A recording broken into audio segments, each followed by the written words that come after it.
Boa tarde, Mário. É um prazer estar aqui novamente a falar contigo e recordar um pouco daquela apresentação que fizeste nestas instalações, em que o tema era Não apaguem a memória. Nessa apresentação, tu fundamentalmente abordaste a situação política em que estava o nosso país, no regime ditatorial, e também, digamos, nos países vizinhos aqui da Península e, portanto, na Europa, ao fim e ao cabo. Nesta segunda apresentação, já o próprio nome em si da apresentação, Confesso que Vivi, já transmite que, efetivamente, tu tiveste uma atuação bastante forte nesse movimento contra o regime autoritário e salazarista. Conta-me como é que despertaste para esta situação, achares que precisavas de lutar pela liberdade do nosso país? Eu faria um pequeno introito, porque eu efetivamente nas intervenções que fiz citei realmente que ano passado quer pessoas aqui da Rutis, quer o diretor dos Arquivos Nacionais de Torre do Tombo, incentivaram muito a que eu contasse experiências da minha vida política e até pessoal. Não porque eu fosse alguém em particular, havia muitos outros, mas porque eu faço parte de uma geração que dentro de 10, 15 anos desapareceu e havia que contar, porque há situações que só cada um viveu e até não são conhecidas por outros. Pronto. Mas eu optei por fazer uma primeira intervenção, que foi a tal Não Apague as Memórias, em que falei mais de 48 anos de repressão e de resistência, e então agora sim falar um tanto sobre a minha experiência, dando exemplos, dando experiências e episódios, não é? Pronto. Dito isto, vou ao encontro da tua pergunta.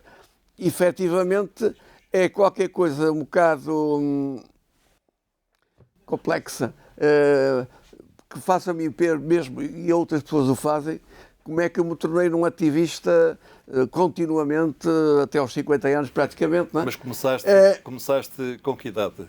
Pronto, esses movimentos ativistas. É evidente que foi muito importante, porque o meu pai, eu ia dizer mais, realmente a minha mãe era uma dona de casa, o meu pai era um comerciante, pequeno comerciante, não é? Era republicano, mas não tinha atuação particular, tinha uma boa biblioteca. Isso contribuiu muito cedo, comecei a ler. Agora, há realmente um momento de um clique especial, não é?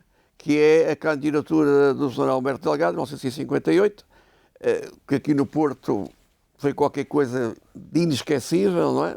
Aliás, podem vê-lo em fotografias de todo lado.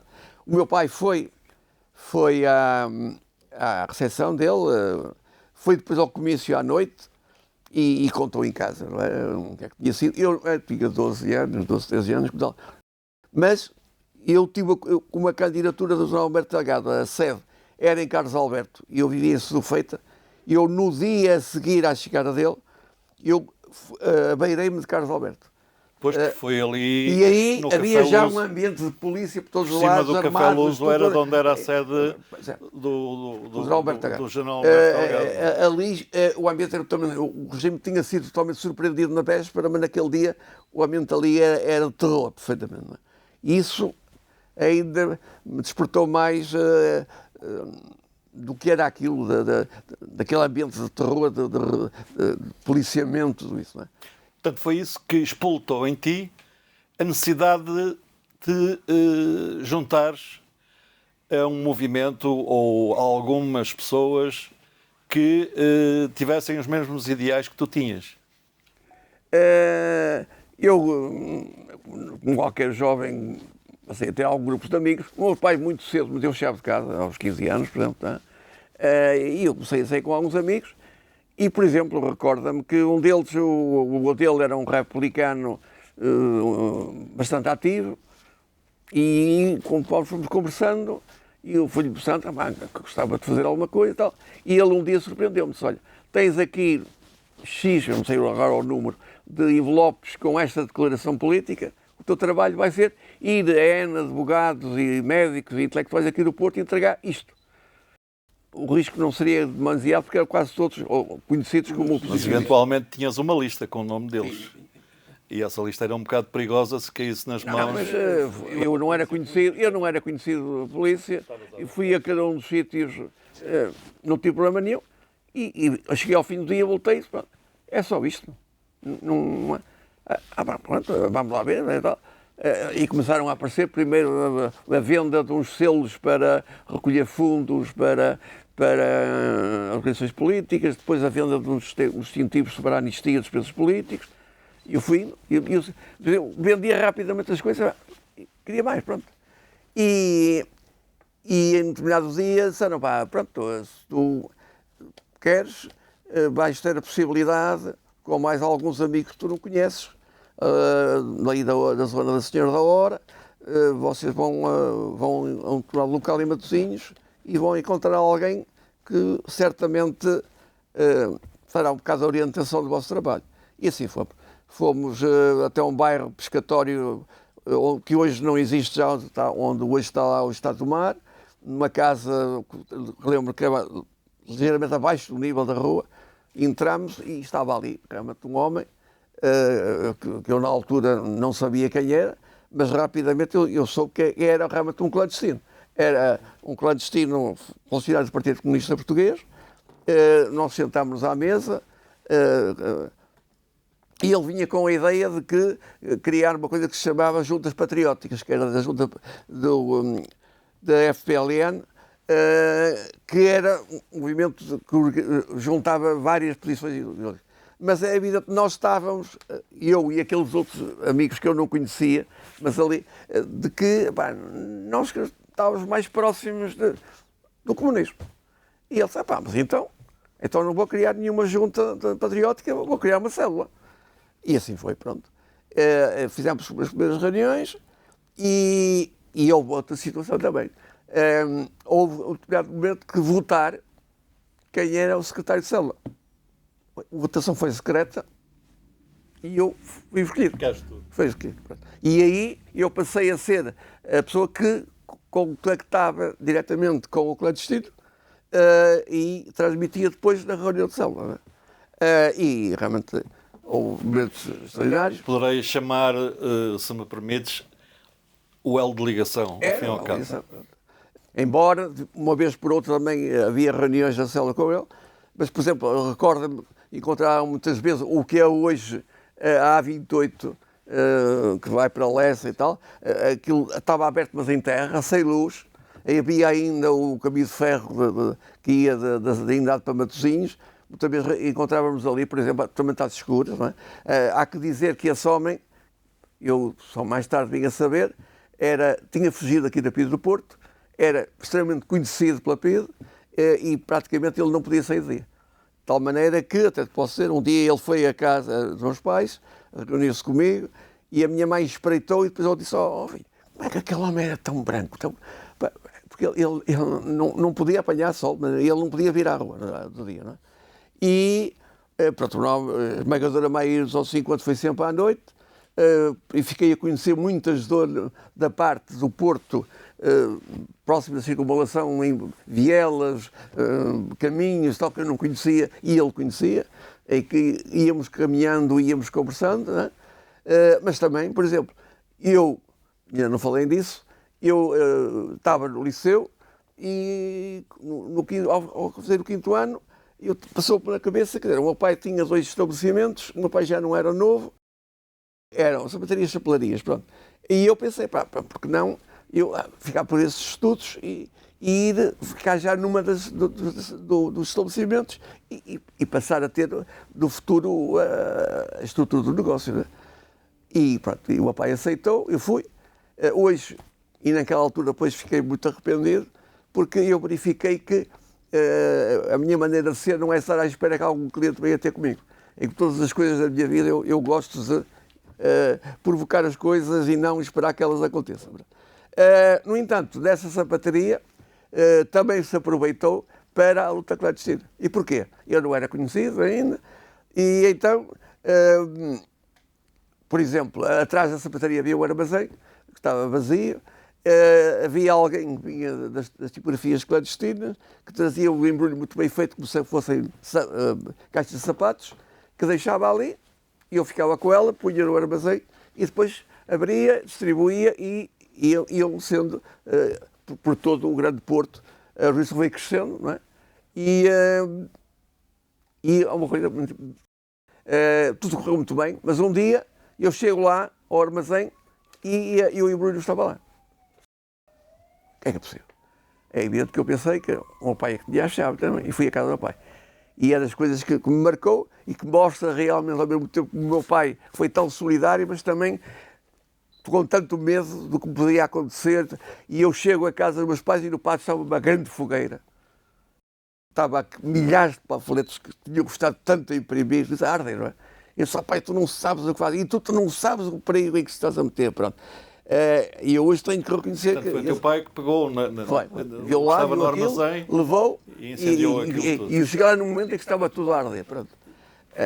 E como é que os seus camaradas reagiram? Reagiram bem, quer dizer, foi uma daquelas situações que podem acontecer. Como, por exemplo, uma outra coisa que me estou a lembrar nesse armazém, às vezes reuníamos também eu e o clandestino, à noite, e um dia tivemos a reunião e tal, e acabámos a reunião e normalmente iríamos sair. E de repente estão 2 polícias à porta. E tivemos de estar ali, largo tempo. É uma conclusão que eles estavam só a abrigar-se do frio, no inverno, e estivemos ali largo tempo à espera às escuras, até que o polícia saísse ali para ele sair, especialmente porque ele, embora tivesse documentos feitos ilegais, mas a hipótese era de ser preso. Esta é mais uma hipótese que eu estou a lembrar, não é? E é evidente que a coisa foi avançando. Eu já estava convidado para ir ao Festival Mundial da Juventude Democrática, por exemplo. Já tinha sido pensado... O Partido Comunista. Sim, era organizações... eu ir a uma casa clandestina de olhos vendados, por exemplo, também estava mais ou menos pensado. Porque a organização foi crescendo. Estou-me a lembrar mais um outro exemplo. Nós um dia reuníamos na casa de um companheiro que era a casa do avô. Ora, e reunimos no sótão. E o avô não sabia, não é? E tudo correu muito bem, até que a certa altura o avô acordou. E a solução foi sair pelo telhado, não é? Tivemos que sair pelo telhado. Mais do que isso, as organizações, por exemplo, a parte da roupa, muita da roupa que os clandestinos usavam era as organizações que conseguiam, não é? E naquele dia tínhamos conseguido uma série de roupa e ele, pelo telhado, teve que levar connosco a roupa, não é? Pronto, acabamos por sair pelas traseiras e ele foi à vida dele e nós também, mas pronto, foi também uma coisa que ninguém estava à espera que acontecesse daquela maneira. Pronto. São pequenas coisas que podem não ter assim um significado muito bem, mas aconteciam e muita gente não se apercebia de nada disto. Não é? E vou-te contar mais daqui um caso, noutras coisas. O cidadão normal, na altura, não tinha noção. Há uma coisa importante, é que o cidadão normal, quando muitas vezes contactava com ligações desse género, tinha uma certa tendência a levar para coisas sexuais. Por exemplo, um dia tínhamos marcado à próxima porta de uma fábrica, eu encontrei-me com esse clandestino e verificámos que estavam a sair naquela altura as operárias e tal. E ele fez-me um sinal com a mão para que avançássemos. Ora, elas viram e começaram, ai, minha mãe, tantas mulheres no mundo e andam aqui estes homens atrás.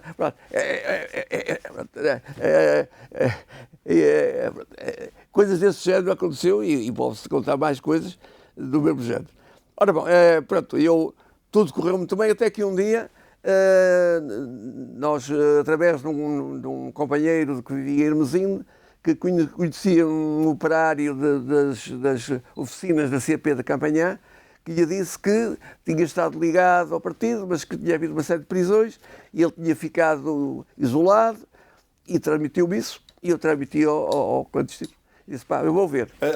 A vossa atividade fundamentalmente era junto dos operários, do operariado, porque eram as classes mais prejudicadas. Eram e não eram, porque a nossa ideia era criar um grupo de juventude com atuação a vários níveis, culturais, recreativos, tudo isso, não? e nem não propriamente esse trabalho tão direto das fábricas ou qualquer coisa. Não é? Realmente tínhamos nesse conjunto da Senhora da Hora, em Matosinhos, em Gaia, no Rio Tinto, havia jovens espalhados por várias partes, e da cidade do Porto, de várias profissões, o que acontece, pronto, esse operário, eu contei ao clandestino e ele disse, vou ver o que é que se passa. E passados uns 15 dias, nós já sabemos quem é. E ligam. Foi o nosso mal. Porque a PIDE tinha apanhado toda a estrutura nas oficinas de campanhã e tinha deixado aquele homem de fora exatamente para o vigiar. Pronto. E a partir daí, pouco tempo depois, ele é preso. E agora também há outra coisa, quer dizer, eu na primeira vez que fui preso, e das 3 vezes que eu fui preso, em qualquer delas eu podia ter fugido. E daquela eu estava em casa dos meus pais e houve alguém que me telefonou à noite a dizer, Mário, os delegados de propaganda médica foram à casa de fulano. A pessoa estava cheia de medo ao telefone e disse, eu não percebo nada, amanhã vamos ver isso. Foi uma mal, não é? Dormi em casa e outro dia às 7 horas da manhã, lá estava a PIDE a bater, que fez uma coisa, disse à minha mãe, deixe o seu filho a dormir, que nós vamos primeiro pichar a casa toda. E depois só quando já tinham mexido a casa toda, e eu ainda consegui esconder uns distintivos que eu tinha lá de uma parede falsa, mas pronto, estava perfeitamente ali apanhado. E eu podia, a casa dos meus pais tinha quintais atrás, eu teria podido fugir na véspera, à noite, e não fugi, não é? Pronto. E eles foi. Portanto, essa foi a primeira vez que foste preso. Recordo-me que foi num Citroën iguais aos que a Gestapo usava na Europa, que eram os Citroëns arrastadeiras, né? Com a brigada toda. E lá cheguei e subimos por... Há uma coisa que muita gente não sabe, né? A sede da PIDE no Porto é hoje um museu militar, infelizmente, e aquilo era um palácio. E o palácio tem uma escada principal, que era a dos senhores, e tinha uma escada dos empregados. Ora, os presos políticos todos subiam pela escada dos empregados, nunca, até porque havia uma separação nítida para que qualquer pessoa que fosse lá tratar dos passaportes ou alguma coisa, não notasse o que é que no último andar se passava. E realmente, lá subi, convidaram, era muito jovem e até a PIDE fazia uma certa diferenciação entre... Aí teria 17, 18 anos. E eu acho que eu hoje pensando, não estava suficiente maduro para ter chegado àquela responsabilidade, e isso não desculpa o eu ter falhado em alguma coisa, nem em parte, né? Mas eles primeiro tentaram psicologicamente e tal, eu continuei a dizer, e imediatamente fui para uma das salas de tortura, que eram todas no último piso, salas pequeninas, onde o preso era posto de pé, não podia dormir, não podia sentar-se, a não ser para comer, pronto. E um agente da PIDE revezava-se de 3 em 3 horas, de 4 em 4 horas. Se a pessoa tentasse dormir, ele fazia barulho ou qualquer coisa, não é? E assim começou a ser. Eu recordo a primeira vez que fui espancado, por exemplo. Estava muito bem, de repente entrasse um agente da PIDE, um autêntico gorila, não é? Entrou ali e perguntou lá ao outro, então, como é que está e tal? E ele, não, está tudo na mesma, não. E de repente ele saca de um cavalo marinho que trazia atrás das costas e bateu de tal maneira que ele foi pelo chão fora. Eu não estava a contar nada naquele momento, não é? Depois houve mais coisas, mas naquele momento foi qualquer coisa que eu não estava a contar e realmente fui lançado para o chão. Estavas só tu nessa sala? E um agente da PIDE sempre. Sim, mas não havia outros prisioneiros? E fechavam até... E notavas que havia outros prisioneiros também? Ali naquela altura, não. Não quer dizer que não haja. E depois há que também notar uma coisa. A PIDE até aos anos 50, mais ou menos, foi até porque todo o sistema político mundial era muito favorável, com o fascismo e tudo isso, e o nazismo, não? Utilizava essencialmente o espancamento e até à morte, porque houve no Porto pelo menos 3 mortes nos anos 50 de homens que foram espancados até à morte, não é? A partir dos anos 50, o regime tem uma certa necessidade de se adoçar, não é? E então começou a usar técnicas que não são menos gravosas, que é a estrutura do sono, a estrutura da estátua, que ataca muito mais a nível psicológico e a da destruição da pessoa, pronto. E que não tinha menos consequências que realmente... Embora eu também diga uma coisa, para mim, talvez que ainda pior que tudo isso é o isolamento. Alguém que está habituado a ter amigos, a ter uma vida de vários dias e tal, ser metido numa cela dias seguidos, sem ter um jornal, um papel, um lápis, nada para se entreter, é qualquer coisa que é muito, muito complicado. Essa primeira vez que estiveste preso foi quanto tempo? Da primeira, porque eu já disse, isto é importante que eu diga, que ao fim eu tinha uma reunião com o clandestino 8 dias depois, eu aguentei tudo para que essa data passasse e que o clandestino já não fosse preso. Quando eu acabei por ceder alguma coisa, já não havia hipótese nenhuma deles prenderem o clandestino. E dei um nome, pronto. Não devia ter dado, mas a verdade é que depois também ninguém se segurou e foi por aí adiante, foi a jurisdição quase toda. Não é? Eu estive lá preso, porque a PIDE tinha, normalmente pela lei, a lei que havia, 6 meses para investigar. É evidente que o que a lei deveria ter é que havia haver um advogado presente, não era, a PIDE tomava o lugar de advogado, inclusive, não é? E depois, ao fim dos 6 meses, ou o indivíduo era libertado ou era posto à espera de julgamento. Foi o que aconteceu comigo e mais alguns. Aí eu cheguei a estar numa célula grande, que hoje não existe, que foi destruída quando foi lá o Museu Militar, aí com 20 jovens. Aí já estavas... Não, aí é à espera de julgamento, não é?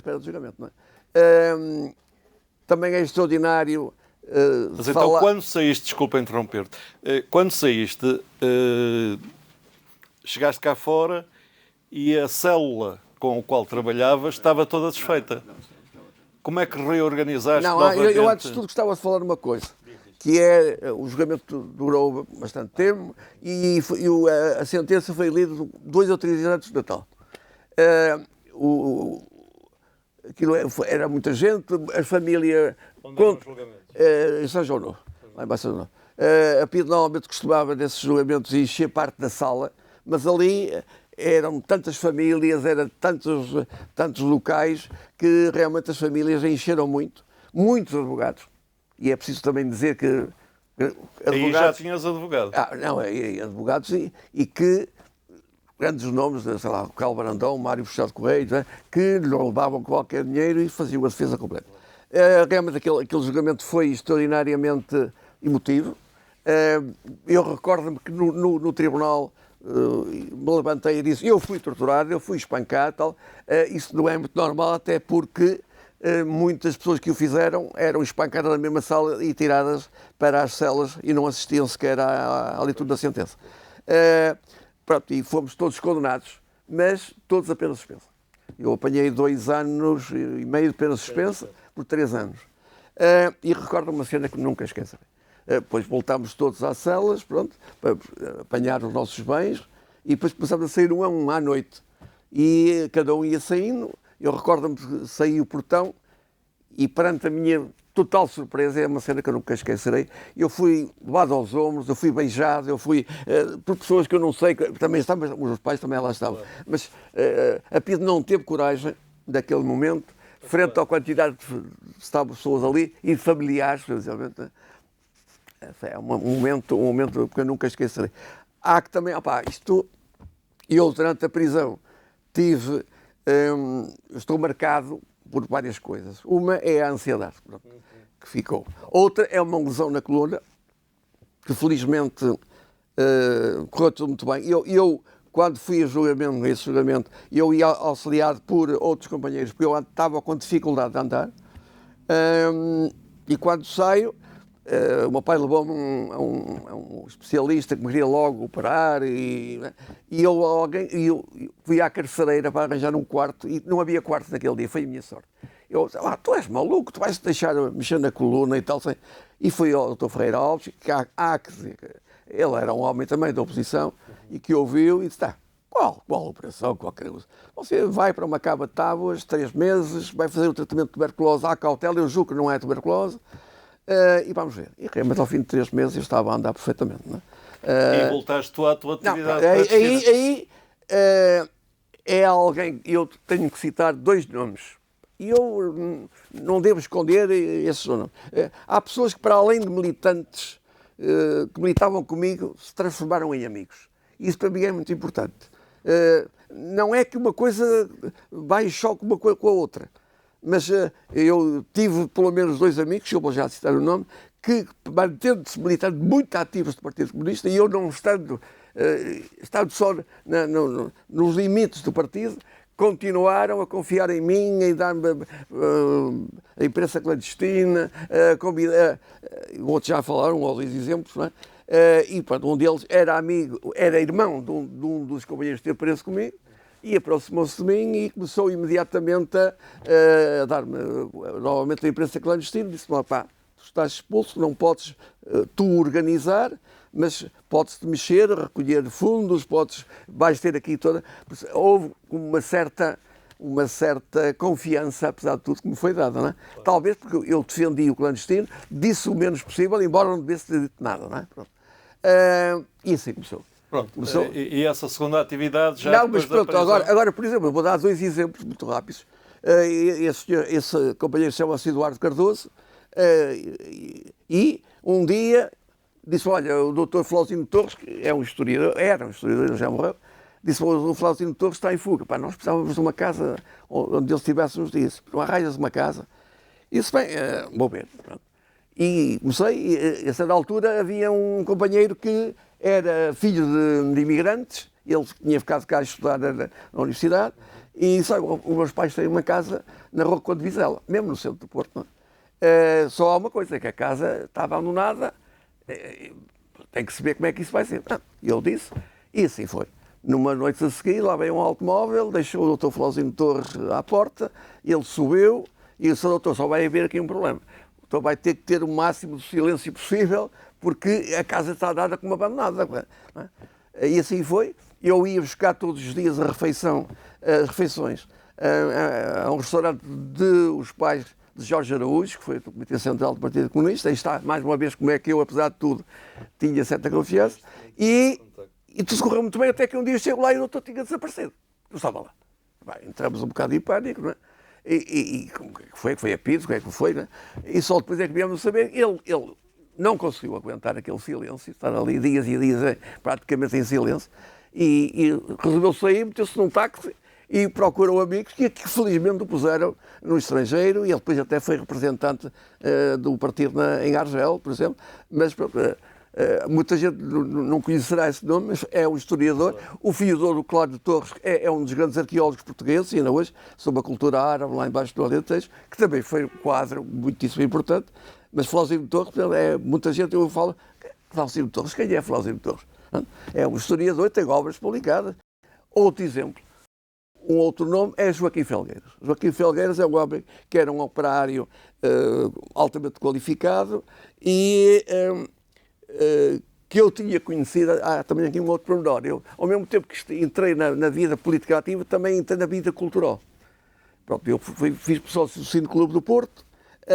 Não só ia ver bom cinema, como nós resolvemos criar um grupo de ação em que, com uma câmara de 6mm e com documentários ou filmes emprestados por embaixadas de países democráticos, íamos a cooperativas, grupos culturais, recreativos de todo o Grande Porto, mesmo sem autorização nenhuma, não pedíamos autorização à polícia nem a nada, fazíamos a projeção, fazia-se uma pequena preleção e íamos embora. Isto foi uma das formas também de... Ora bom, e Joaquim Felgueiras era o homem que realmente teve essa ideia e tornou-se um amigo. Eu nunca militei propriamente com ele, mas, por exemplo, a certa altura chega à minha beira e diz: Mário, nós temos notícia que a Unicep, que é a Cooperativa Livreira, vai ser assaltada possivelmente esta noite por elementos da extrema-direita. Eu diria primeiro, depois chegou à minha beira e disse: olha, podes ceder o teu carro, o teu carro? Não, o carro do meu pai, pronto. Assim. Mas, e posso saber para que é? Posso. E é tal coisa que eu acabei de dizer. E eu posso ir também? Pode, especular. E lá fui eu. apanhei o Joaquim Felgueiras, mais 3 pessoas que eu nunca soube quem era, e estivemos a noite toda em Carlos Alberto e não estávamos sozinhos, porque eu vi mais 2 carros, pelo menos cheios. Estivemos ali no toda e não houve assalto nenhum. Pronto. Mas a verdade é que estivemos ali e foi mais uma prova de confiança de que me chamaram para um auxílio deste ano, não é? Que, apesar de tudo, é algo que é militância e não é, quer dizer, pronto. Agora, eu vou por aí adiante e acontece que da minha segunda prisão, como é que se dá? Eu, a certa altura, em vez de... como ia recebendo também a imprensa clandestina, também ia dando a algumas pessoas, pronto. Soube mais tarde que uma pessoa que eu já nem sei o nome, um rapaz que trabalhava na agência Abreu, teve a maluquice, guardava a cozinha clandestina na secretária dele. E o patrão um dia foi lá, viu aquilo e chamou a Pedro. Ele terá sido preso, mas a Pedro não me prendeu. Mandou-me um contrafé para eu me apresentar. E foi achado que eu não deveria aparecer. O meu pai telefonou para a Pedro e disse: ele está de férias, eu não sei bem onde ele está e tal. E pegaram em mim nessa noite de automóvel, fomos até à Marinha Grande. Eu iria para a Marinha. Chegámos à Marinha Grande, não estava lá a pessoa onde eu ia ficar. E na mesma noite voltámos para trás. E eu acabei de ficar na Vila da Feira, nos familiares do Eduardo Cardoso, que estavam em pânico, lá está, porque eles não tinham nada a ver com aquilo. Passado 2 ou 3 dias, eu fui para Famalicão, para as traseiras de uma pensão, que era dos pais do Jorge Araújo, e estive lá um mês escondido. Pronto. E depois, conforme fomos ter notícia como é que esse fulano estava a portar-se na polícia, transportaram para o Porto vestido de mulher, pronto.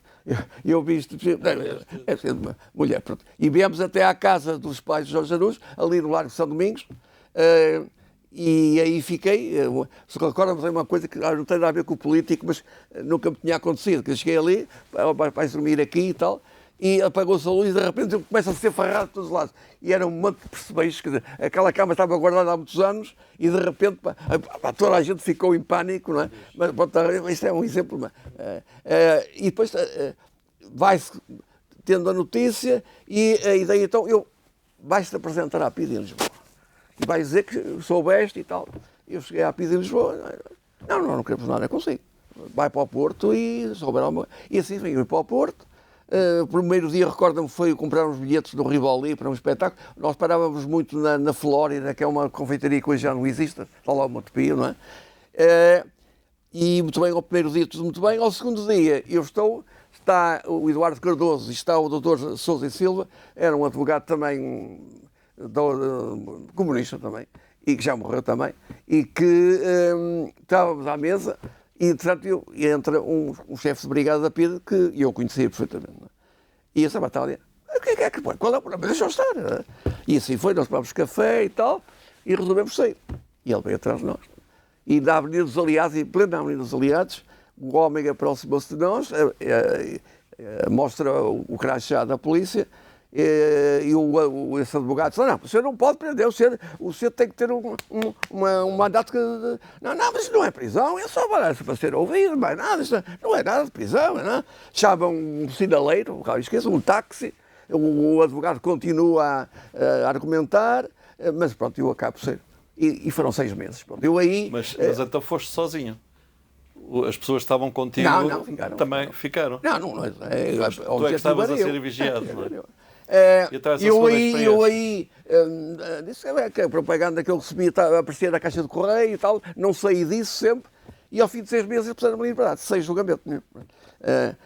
Há uma coisa importante que é importante talvez dizer já. Dentro da PIDE aqui no Porto, houve um homem que se chamava Araújo, que era guarda prisional e que, não só a mim, como a muitas pessoas, ele auxiliou e de que maneira. Esse homem foi já homenageado depois de 25 de Abril, várias vezes. Esse homem viveu uma vida ali como um guarda prisional, mas ele, por exemplo, abria a porta da cela ao fim de semana, quando não estava movimento, e deixava-os andar no corredor, ou até, por exemplo, levava cartas para mim e para os meus pais. É realmente... Mais, vou contar-lhes aqui uma coisa ainda mais extraordinária. Realmente... Como é que foi possível aquele homem ter vivido uma vida dele ali como um guarda prisional, mas atenção, que ele não dava esse apoio imediatamente. Ele percebia-se primeiro se a pessoa era de confiança, não era um colaborador da polícia, e então depois é que começava efetivamente. E lá estive, os 6 meses, acabo por ser posto em liberdade e saio. A segunda vez que estiveste preso. Foi a segunda vez, pronto. Aí ainda há alguma coisa a ver com o Partido Comunista, porque era a tal documentação clandestina do Partido Comunista, embora eu não sendo militante do Partido Comunista. A partir daí é que te afastaste do Partido Comunista. Aí há também vários choques aqui a nível cultural, aqui no Porto, que esses 2 amigos, o Eduardo Cardoso e o Joaquim Felgueiras, que são figuras muito conhecidas, eram, agora já morreram, dentro de toda a luta que se travou aqui no Porto, e que mantiveram sempre uma proximidade muito grande, sabendo mesmo que eu não estava no partido. E mais, vou-te contar mais, quando eu já estava numa outra organização que até estava em choque com o Partido Comunista, apesar disso, continuaram a dar toda a confiança. E então, eu acabo... tu estiveste ligado a outras organizações. Pronto, aí há um casal que vem de Lisboa, que é o Nuno Rebocho, que infelizmente era um outro amigo que também já morreu. É que eu estou aqui a ficar como semente, não é? Quer dizer, os amigos têm de partido, não é? Infelizmente.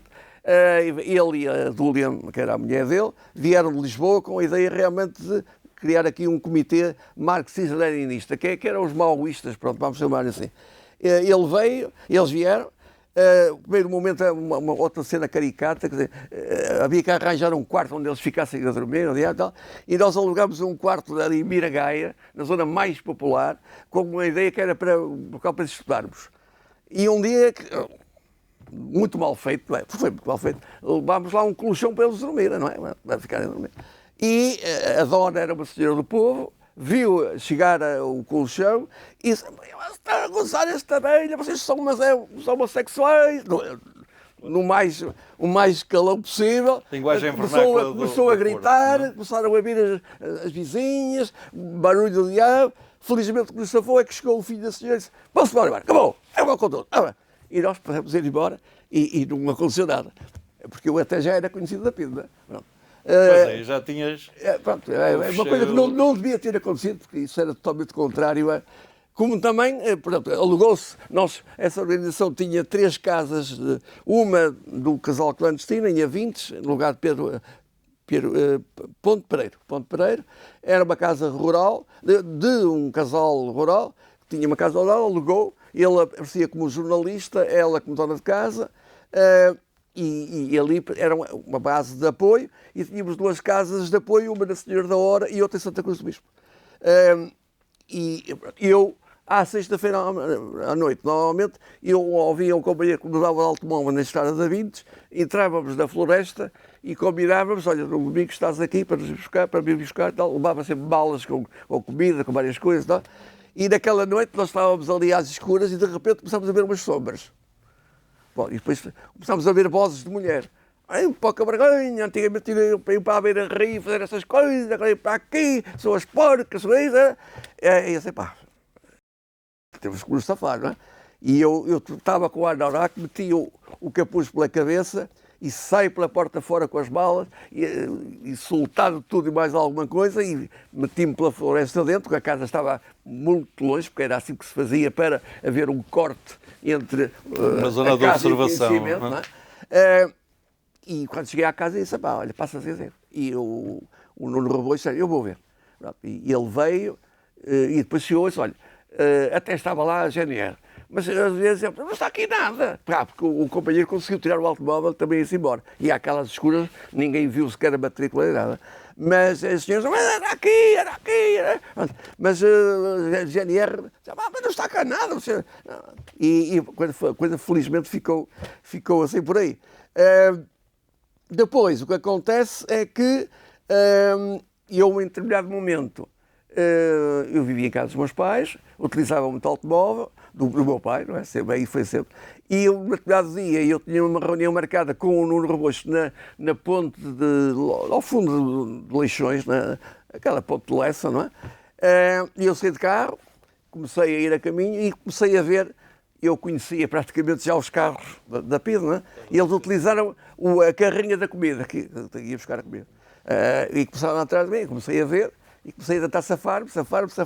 Foi uma autêntica corrida na cidade. É certamente um bom condutor. O carro não era tão bom, talvez, como eu. E só aqui no bairro de Lamiel é que eu consegui, dei o máximo de velocidade, safei-me deles e parei o carro. E eu fui a casa dos tios meus e disse, olha, o carro está em tal parte, eu vou desaparecer, avisem os meus pais, porque depois eu contactarei. E fui direto à casa de apoio na Senhora da Hora, onde estive à volta de 15 dias, mas mantinha-se sempre. Os meus pais acabaram por ser contactados por outras vias, por outras pessoas, tá? E tudo foi combinado. Por exemplo... Foi nessa fase, desculpa interromper, foi nessa fase já que tiveste contactos com Espanha, com grupos de Espanha? Ainda não é. Pronto, é. Efetivamente, como é que acontece? Isto acontece ainda antes de eu aderir a esse movimento marxista português. Eu um dia fui à Espanha com os meus pais e disse, eu gostava de conhecer mais coisas sobre o que é que se passa em Espanha, sobre a luta contra o franquismo e tal. E havia um escritório da Unesco em Madrid. E eu fui ao escritório da Unesco. E é incrível. Eu até podia ser o agente provocador da polícia, o quê? E em poucas horas nós estávamos a conversar sobre tudo e mais alguma coisa. Estávamos a contar coisas que eu nem devia saber e a dar-me documentos. Outro dia já estavam a dar livros proibidos e mais. Vamos estabelecer aqui uma base para que tu vais embora e vais arranjar aqui uma morada de alguém que não seja conhecida e nós vamos te mandar os contactos para a Galiza, onde tu vais poder contactar. E assim foi. Mas não achaste estranho tanta facilidade? Há de tudo face ao que constatavas é uma em grande Portugal. fraternidade. Eu depois também na Galiza sentia mesmo a necessidade... Havia uma maior ligação entre as pessoas. Não, e a vontade de querer saber. Não é? E quando eu tive esses contactos, eu ia com o meu pai, os meus pais, no carro dos meus pais, com eles, e eles acabavam por vir, às vezes até me deixavam um automóvel, eles vinham de comboio, e eu ficava em Vigo, comecei a contactar com os nacionalistas galegos em Vigo, depois na Santiago de Compostela com a nível universitários, de várias posições. É que isso é que é também extraordinário. Eu não só contactei com o mesmo Partido Comunista, como os maoístas. Recordo-me ter assistido a um filme, o Coração de Pontianquino, naquela altura era uma coisa puridida, uma cena também do Arco da Velha. Havia uma grande fraternidade, íamos jantar sempre sítios que eles conheciam, eu não conhecia. E mais uma coisa, isso é uma coisa que eu nunca esquecerei. Um dia eu estou em Vigo e dizem-me, nós vamos te levar em um andar e vais ver uma coisa que mais gostar de ver. E eu não sei que andar era, porque foi à noite e fui levado de maneira, eu não subi aquele andar, era uma casa de gente de certas posses. E então exibiram-me um documentário feito pela aula espanhola de quem assaltou Santa Maria. Foi um grupo de espanhóis e portugueses, e então exibiram um documentário sobre o que se passou a bordo de Santa Maria. Eu fiquei surpreendidíssimo. E mais, é interessante que aqui, falando com intelectuais, não conhecem esse filme. Julgo que só, talvez, os espanhóis o conheçam. Não é? Pronto, está mais uma coisa que... E depois, dá-se realmente, dentro disto tudo, eu consigo trazer ao Porto um dos principais dirigentes do chamado Partido Comunista Marxista de Espanha, dos maoístas, vem ao Porto. Houve uma sorte também muito grande, porque nós fomos infiltrados por uma pessoa que era carteiro do CTT e que sabemos que originalmente era um homem de confiança, mas que deve ter sido apanhado por um vizinho da PIDE e que o ameaçou e ele passou a colaborar com a PIDE. Ora, ele sendo carteiro, nós também o estávamos a utilizar como carteiro da organização. Ora, praticamente, nós quando fomos presos e chegámos à PIDE, sabiam praticamente quase tudo. Porque ele é que transportava documentos e tal. Acontece que, vem esse dirigente, que esteve numa outra casa, felizmente, e eu falo com o Eduardo Cardoso, e disse, está cá um dirigente assim. E o Eduardo Cardoso continuava a ser do Partido Comunista Português. Não é? Gostavas de ouvir? Eu a mim gostava. Espera aí, eu vou falar com o Joaquim, pode ser que ele também quer. E não é que o Joaquim, vamos aqui jantar em casa. E fomos jantar à casa dele e tivemos ali homens que não estavam até perfeitamente definido, ideologicamente, mas aquela vontade de contar, não coisas clandestinas, o que era a luta de um lado e do outro, foi um jantar extraordinário. Depois, no fim, acabámos por ir embora outra vez, mas eu sei que depois eles foram chamados à atenção por ter... Mas isso mostra realmente a amizade. Eles, para além da militância e da disciplina militante, eles quiseram saber, quiseram conhecer. E não houve ali nenhuma tentativa de estar a aliciar o outro, nada. Houve uma troca, sabe? É mais um exemplo de como é que realmente, para mim, essas pessoas ficaram sempre como amigos também. E então, eu vou para a Senhora da Hora, estou lá, a certa altura nós tínhamos uma casa em Santa Cruz do Bispo, eu acabo por ir a Santa Cruz do Bispo ver como é que a situação estava, que era um casal em que ela trabalhava como secretária de uma empresa ao lado, e eu saio, volto à Senhora da Hora e depois vou mesmo para Santa Cruz do Bispo. E a ideia foi que eu ia mesmo para o estrangeiro, porque a organização era muito frágil e é o próprio Eduardo Cardoso, novamente, que sendo do Partido Comunista, se encontra comigo, alguns na Senhora da Hora, e combina só. Eu só, Eduardo, eu precisava de sair. E eu ponho-te lá fora.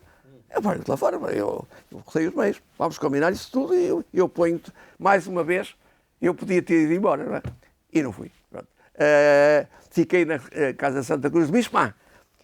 Contactou-se com os meus pais, o meu pai e o meu tio, para se encontrarem comigo no Passeio Alegre. E eu fui apanhar o táxi a Matosinhos, vim até ao Passeio Alegre, eu de barbas, de boné, de sobretudo, e passei por eles e eles não me reconheceram. E eu disse, você não me reconhece? E combinámos tudo, que era da maneira de eu iria realmente para o estrangeiro, mas eles iriam buscar-me a 2 ou 3 quilómetros da casa, porque isso era ser levavam a passar a véspera de Natal em casa dos meus tios, com os meus pais, voltariam a levar-me àquele local e eu, a seguir, ia dar o salto. Estamos a falar mais ou menos em que ano? 1967.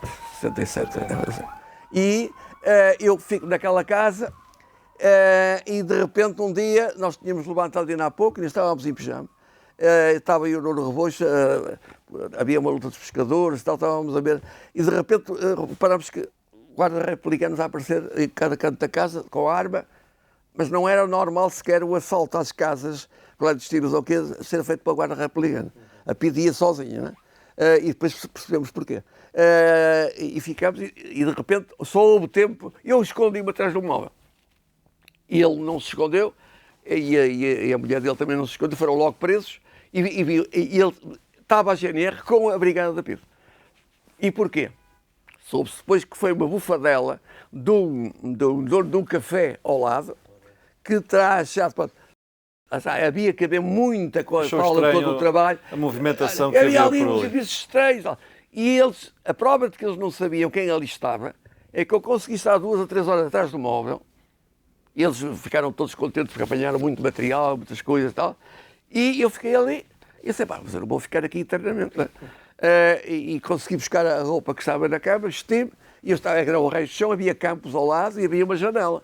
E eu disse, vou tentar fugir. E fiz muito bem. Fui até à janela que tinha um riposteiro, para o lado do riposteiro. Abro a janela muito devagarinho. Mas quando abro está o CDR de metralhadora ali.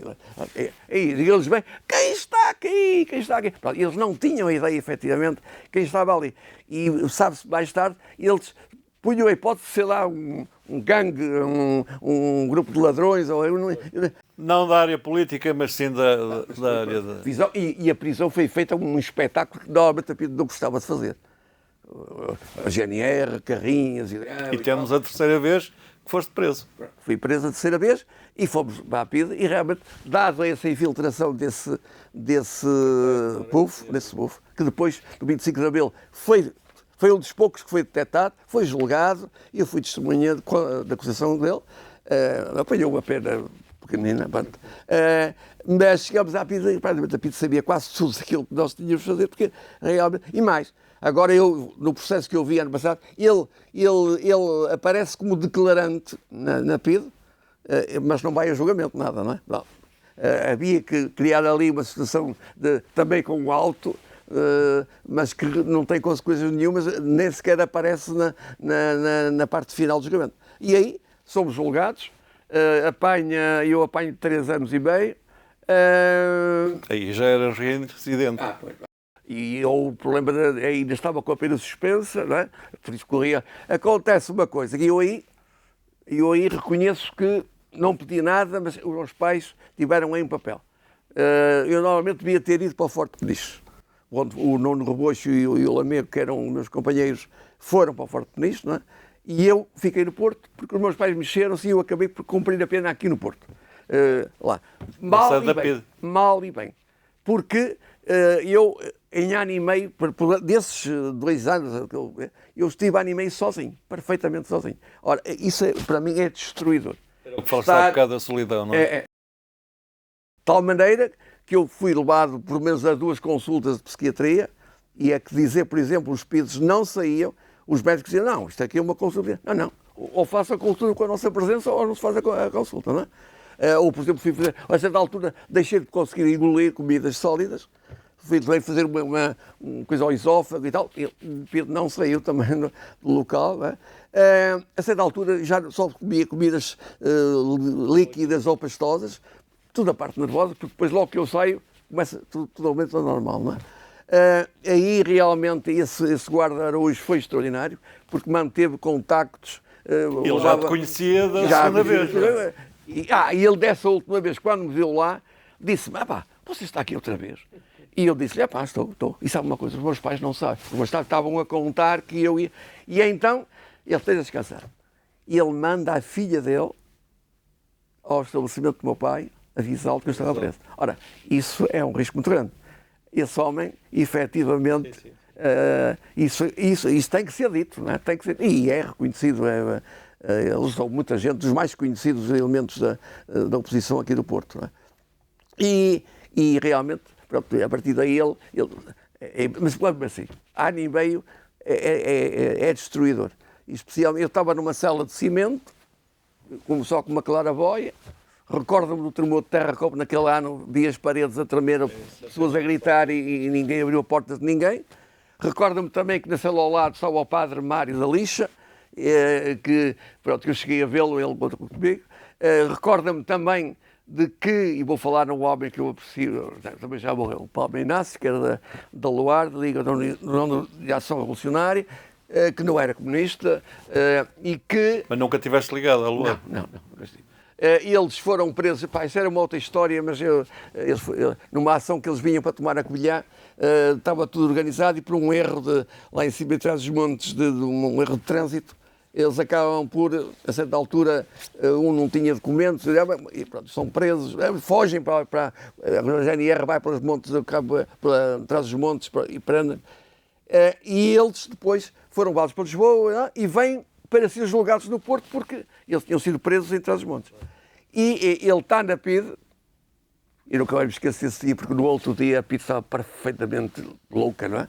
E ele, durante a noite, no dia anterior ao julgamento dele, à sentença, ele tinha conseguido introduzir umas serras muito fininhas, ele conseguiu fugir por uma bandeira assim, mas desse tamanho, cortaram as grades ali, foi empurrado pelos outros que não fugiram, ele deixou-se cair sobre um coberto de metal que era debaixo dos carros da pista que ficava, durante horas rastejou, a chover torrencialmente, de outra maneira também não teria fugido, e chegou até ao muro, havia um guarda de sentinela, mas também a chover torrencialmente, ele estava dentro da guarita. Ele saltou ao lado e conseguiu fugir.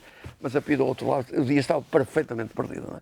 Porque aquele homem, que era realmente um dos objetivos principais, né, que fez tantas coisas quanto ao regime, ele ter conseguido fugir aquela coisa. Senti isso, como senti também vagamente quando o Spínola da Guiné houve aquela coisa de 3 oficiais que foram mortos, conseguiu fazer algum acordo com uma parte do PSGC, a PIDE estava também, diziam lá assim, a guerra na Guiné está a ganha, isto está... E realmente aconteceu depois aquilo que se sabe, não é? De resto, agora, é muito difícil. Eu julgo que é das coisas mais terríveis, como também é terrível uma coisa. Uma coisa é alguém viver com alguém sai, vive só, até com a mulher. Mas outra coisa é estar 24 horas numa cela, sempre, todo e qualquer ato da sua vida, viver com outra pessoa. Porque depois houve esse companheiro, o Lamego, estava em Peniche, a mãe era muito pobre, mexeu-se, e ele veio para a mesma cela comigo, e nós, a cela altura, disse, pá, nós somos tão amigos, mas nós estamos tão fartos de estar um com o outro. Isto é difícil de dizer, mas é efetivamente muito complicado. Apesar de haver toda a afetilidade, as comidas que entravam, era tudo dividido, mesmo quando estávamos muitos, tudo. Mas é muito difícil, e eu sei que os homens que estiveram em Peniche, e alguns tiveram muitos anos, conseguiram, muitos deles, terem ultrapassado tudo isso. Mas equacionando os três momentos em que estiveste preso, este foi o mais prolongado, foi o terceiro. E, efetivamente, apesar de terem causado lesões na coluna da primeira vez que estiveste preso, não, eu aí agravei mais a ansiedade. Foi a que mais te custou. Sim. Foi a ansiedade. Eles chegaram-me a levar ao Santo António, porque um dia engasguei-me para levar ao Santo António. Aí os médicos impuseram que eles não estivessem presentes e realmente mimaram de que maneira os médicos de Santo António, quando souberam que eu era preso político. Eu realmente não tinha nada especial, eu quase não conseguia engolir, pronto, com a ansiedade. Né? E realmente foi muito, muito complicado. A própria sanitéria dentro da cela, não é? Embora só o banho é que se tomava a parte, só aproveitávamos, por exemplo, o banho para arranjarmos uns buraquinhos onde metíamos, às vezes, porque através da parede nós, por toques, conseguíamos, por um código, dizer coisas. Não é? E então combinámos, no local onde íamos tomar banho, metíamos ali as coisas e outras pessoas iam tomar banho. Era a forma de comunicarem uns com os outros. Mas isso não foi só ali. Em todo lado houve sempre uma imaginação muito grande, até às fugas, não é? Porque aqui da Pido do Porto houve pelo menos 3 fugas, não é? Houve essa que contaste? A de Palma Inácio, houve 2, o Jorge Araújo e o tal Silva Marques, que foi meu controleiro aqui no Porto, que aproveitando o momento em que havia obras no muro para o cemitério e uma desregulação do guarda, porque os guardas não fechavam a porta à chave, corriam só o ferrolho, mas o quarto de banho era em cima, enquanto um foi acima e veio abaixo, abriu o ferrolho, e eles saíram, saltaram para o cemitério. Já agora também é uma coisa que é bom dizer-se. Há sempre aquele mito que a PIDE que enterrava tinha ligação direta para o cemitério. Não está nada aprovado. Mas que morreram ali na PIDE, pelo menos 3 ou 4 pessoas ali morreram. E um deles está, por exemplo, no cemitério de Oliveira de Douro. E é extraordinário também.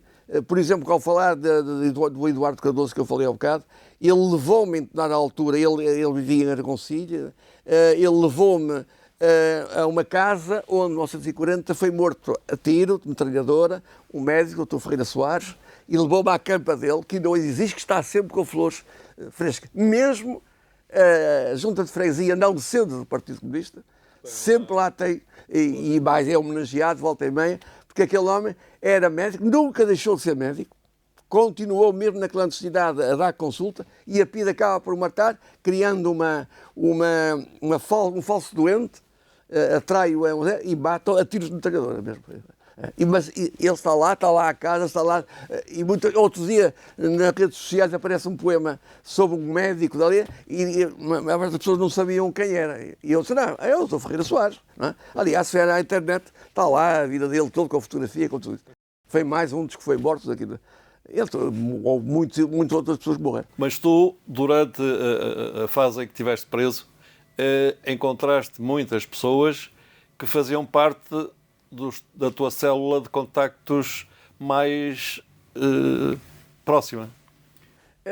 Preso, não propriamente. Quer dizer, era de forma isolada que tu eras preso, sim. E não havia, depois de estarmos à espera do julgamento, havia uma hora chamava de recreio, pronto, o que não impedia que eles, no momento em que vínhamos para o recreio, fossem às celas fazer... Por exemplo, era proibido... Não estou a falar nas celas, enquanto estavas preso. Eu estou a dizer, as células que vocês tinham... Não, era perfeitamente separado. Tu eras preso pontualmente e não era o grupo... Eu, por exemplo, cheguei a ver o padre Mário da Lixa, vi-o, mas nunca conversei com ele, por exemplo, não é? Mas agora há que contar uma última parte, que é, e realmente eu saio dessa última vez... E a pena foi maior. Foram 3 anos e meio. 3 anos e meio. Mas eu saio e apesar do risco eu continuo a atuar. Agora tomei medidas muito mais defensivas, não é? E então o que é que acontece? Eu talvez diga que fui mais um ativista do que um ideólogo. A minha vontade foi sempre fazer coisas que fizessem derrubar o regime e, antes de tudo, a liberdade e a democracia para Portugal. É evidente que ideias muito mais progressivas, muito mais avançadas, tive e tiveram outros. Mas eu então saio e fundo no Porto com outros amigos uma célula autónoma das Brigadas Revolucionárias. O que eram as Brigadas Revolucionárias? Foram o Carlos Antunes e a Isabel do Carmo, que foram militantes do Partido Comunista, que se cindiram e consideraram que a luta armada era fundamental para juntar depois com a luta de massas. E nós formámos a célula totalmente isolada. Era uma maneira de dificilmente ser presos porque não havia ligações. Começámos a mandar correspondência por correios clandestinos para a França. Alguns chegou à Argélia. Alguns documentos devem estar em alguns arquivos da Polícia Secretas da Europa, porque algumas não apareciam. E sabe-se que a própria Polícia Francesa e belga então, chegou a colaborar com a Pedro, não é, em algumas coisas. Mas, estou-me a lembrar outra coisa. Portanto, até que um dia chega lá mesmo e nós ouvíamos a voz da liberdade e nós tínhamos, a chama foi avivada. A Voz da Liberdade, éramos nós. Que era emitida da Argélia. Da Argélia. E aí, eles, até essa altura, conseguiram mandar documentos deles para nós, sem saber muito bem quem nós éramos. Não é? A certa altura, eu também quis arranjar a maneira de contacto. Eu e a minha falecida mulher fomos a Madrid e eu tentei, junto da Embaixada da Argélia e até de outros países africanos que estavam solidários com os movimentos de libertação africanos, e nenhum aceitou a carta. Então acabámos de ter que queimar, porque efetivamente era a da Argélia, eu sei que a parte diplomática sobrepõe-se a qualquer solidariedade. Não é? E acontece efetivamente que mantivemos a atuação. A certa altura, por exemplo, fazíamos panfletos e tal, eu já não ia à rua, a própria minha falecida mulher e outros amigos iam lançá-los aqui no Porto ou outras zonas.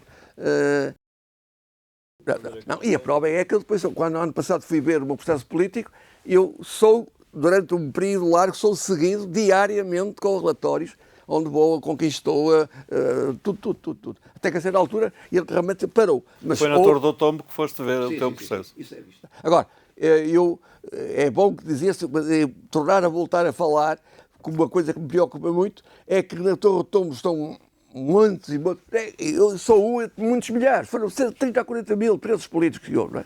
E ver que alguns documentos já nem sequer se conseguem ler, porque somente fotocópias antigas estão castanhas.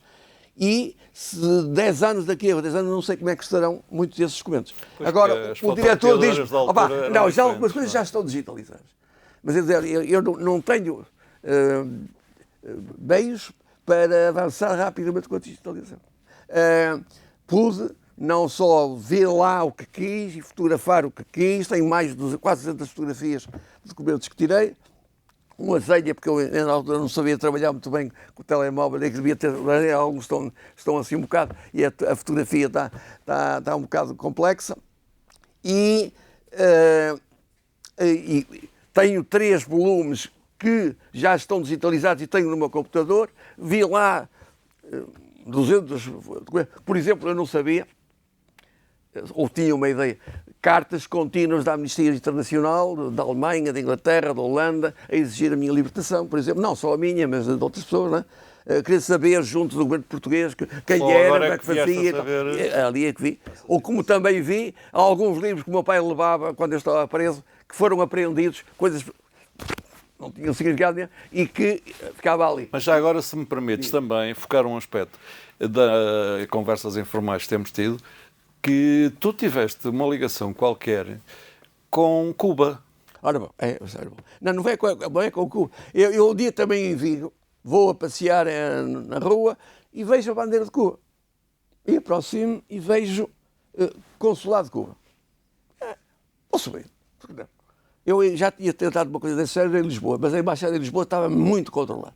Mas a Espanha sempre teve uma certa, mesmo dentro do franquismo, Cuba foi uma ex-colónia de Espanha. Pronto. Eu subi, aparece-me ali um jovem, e eu estava, há alguma documentação?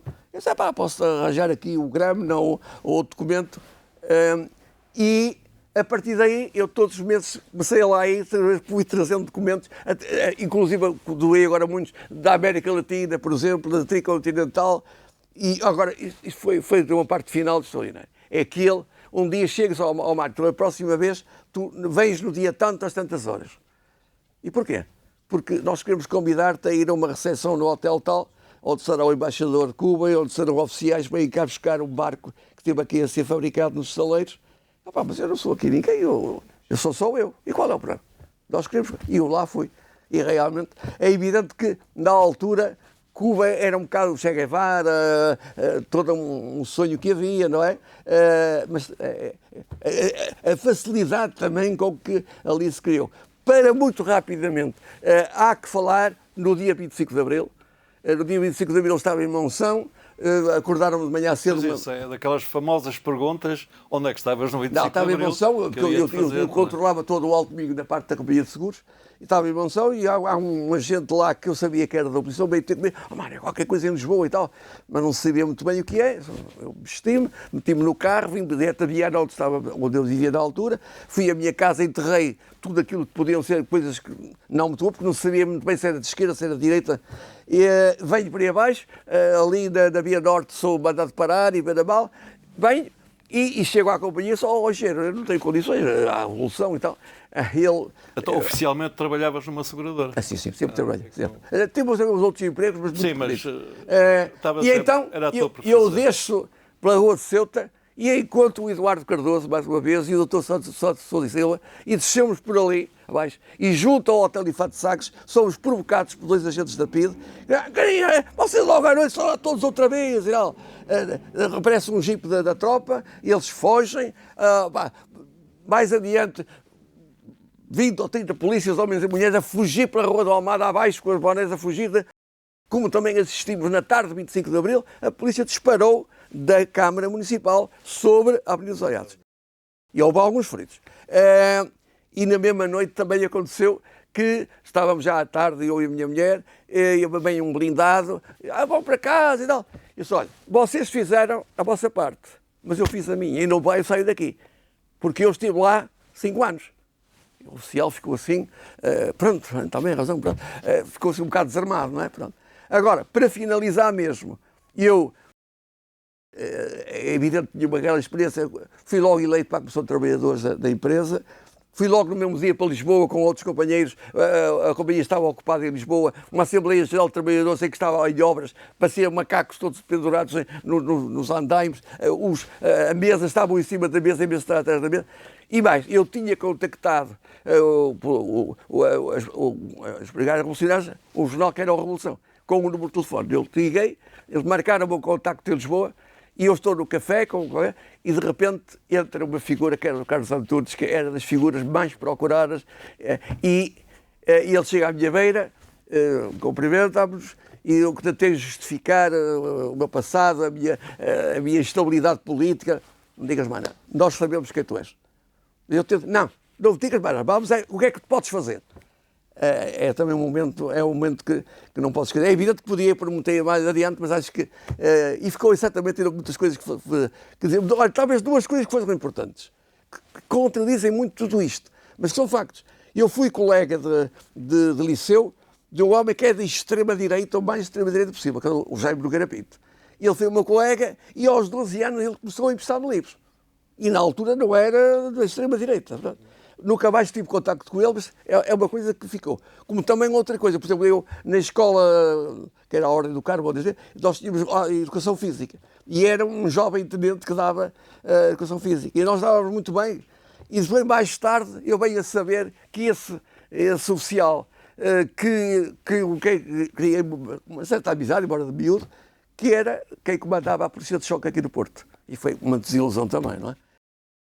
Mário, para finalizar e face a toda esta história interessante e que ao fim e ao cabo ajudou a que o 25 de Abril fosse ativo, o que é que hoje em dia, passado estes anos todos, pensas do que fizeste e da atuação? Não te sentes nada arrependido? Nada.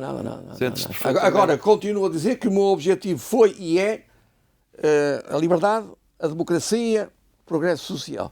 É evidente que poder-se-á pensar situações, e eu não me nego mais. Tudo o que for a defesa da memória histórica, eu colaboro. Seja de que partido for, certamente não será da extrema-direita, mas eu sou membro da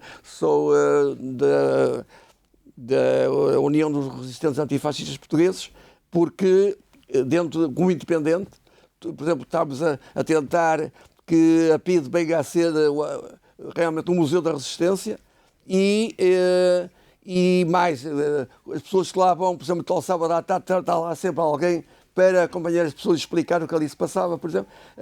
Eu, nesse aspecto, tudo aquilo que tiver a ver com essa luta e com essa memória histórica, eu estou aberto para tudo isso. E, certamente, que seria um homem de progresso, nunca seria um homem de sucesso. Resta-me agradecer esta entrevista que concedeste e expores toda a tua experiência de luta antifascista. Houve outros que lutaram muito mais e que sofreram também, mais ou até perderam a vida. Portanto, meu obrigado por tudo. Queria fazer uma última pergunta. O que é que dizem os teus olhos? Eu tenho ali a minha companheira atual, lá de nenhuma, mas também é evidente que vocês também são aqui uns amigos do coração, não é? A maneira como vocês, especialmente, eu não tive muita oportunidade de seguir as aulas ali do professor Feliz, só tive uma ou duas, mas vocês os dois realmente acolheram-me aqui de uma maneira que realmente são amigos do coração. E agradeço-vos de que maneira? Vai para dentro, Mário.